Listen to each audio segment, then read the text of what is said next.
গো কি করছো রান্নাঘরে? কেন? আমার গোষ্ঠীর চচ্চড়ি করছি। নিশ্চয়ই আমার শ্বশুর বাড়ি। আহ মরণ, তোমার কেন হতে যাবে? আমার শ্বশুর বাড়ি। এত চড়ছো কেন? একবার রান্নাঘরে এসে দেখতে তো পারো গরমটা কেমন পড়েছে। তোমাদের কি একা গরম লাগে নাকি? আমার কি গরম লাগে না নাকি? নিজে তো সারাদিন শুয়ে শুয়ে বিছনার উপরে এটা দাও ওটা দাও, তোমাদের ফরমাশ খাটতে খাটতেই আমি চলে গেলাম। এই শোনো না, একটু ফুলকপির চপ ভাজি খাই।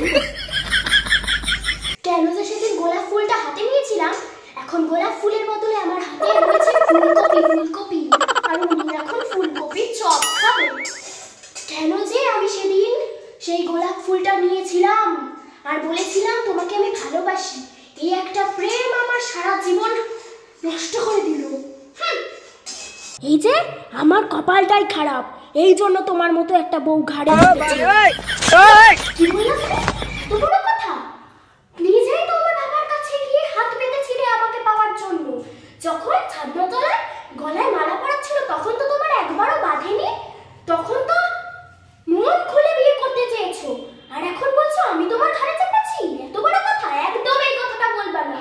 এখন উনি এসেছে ফুলকপির বড়া খেতে, তোমার খাওয়াবো ফুলকপির বড়া। 2 মিনিট রান্নাঘরে এসে দেখো তো কি গরমটা পড়েছে।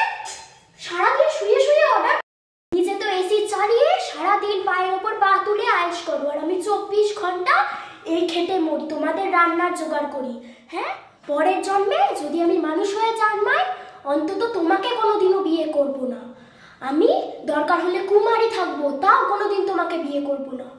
আমার হাড় মাংস এই জন্মে জ্বালিয়ে খেলো, আমার জীবনেও তোমাকে কোনো জন্মে তোমাকে বিয়ে করব না।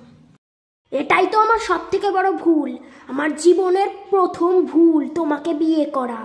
কেন যে সেদিনকে তোমাকে বিয়ে করতে গিয়েছিলাম, কেন যে গোলাপ ফুল নিয়ে তোমাকে বলেছিলাম যে তোমাকে ভালোবাসি, সেটাই আমার সব থেকে ভুল। ফুলকপির চপ খাবো, আমার কপালে নেই ফুলকপির চপ। আমার যার জীবনটাই ফুলকপি হয়ে গেছে তা নাকি আবার ফুলকপির চপ খাবে। আমার কেন যে সেদিন ভিন্ন দিতে পেয়েছিল যে তোমাকে বিয়ে করেছিলাম।